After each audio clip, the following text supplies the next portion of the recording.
I have fond memories of gaming back in the 80s on my BBC Micro and Commodore 64. This was way back before I had discovered the NES, when games came on cassette tapes and floppy disks. Blasting Agent Ultimate Edition reminds me of the games I used to play on the C64, and I was curious to play it and see how it compared to something like Shovel Knight that had also taken inspiration from retro games.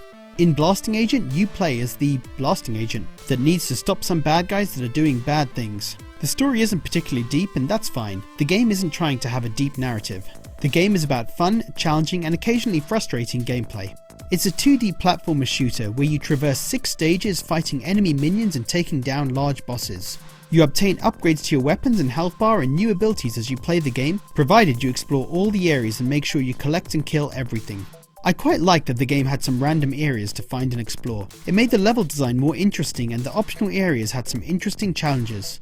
The gameplay is very straightforward. Aside from movement, there's a jump and shoot button, and that's it. It seems deceptively simple, but you learn very quickly that the game is hard, very hard even at points.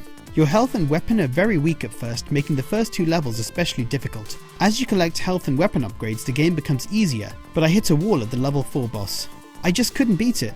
It took me an hour and a half to get to it, and after the same amount of time trying again and again to beat it, I gave up. I realised that I had missed a lot of the upgrades from the early levels, so I went back to get them, and when I returned to the level 4 boss, it became pretty easy. You need to explore and find all the upgrades to make the game more manageable, but the result of that is the last couple of levels were very easy. The difficulty is kind of strange in that respect. It's too hard initially, but after getting all the upgrades it becomes too easy.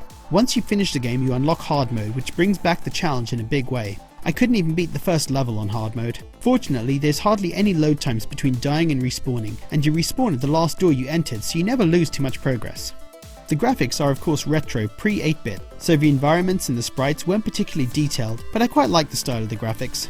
The game music was pretty good and catchy. I wasn't expecting much from the music, but I actually enjoyed it. The game was released on 3DS last year, and there were complaints of slowdown, but I didn't experience any for the Vita version. I played Blasting Agent for around 4.5 hours. I could probably have finished it faster if I hadn't wasted so much time on the 4th boss. I did get frustrated at times, especially on that boss, but overall I liked the game. Once you get over the initial difficulty hump, the game becomes more enjoyable. It's also super cheap, only £2.50 or $2.99 for a few hours of game time. So I'm glad I played Blasting Agent. It won't win a Game of the Year award, but that's okay. It's a fun and challenging game that's easy to pick up and jump into.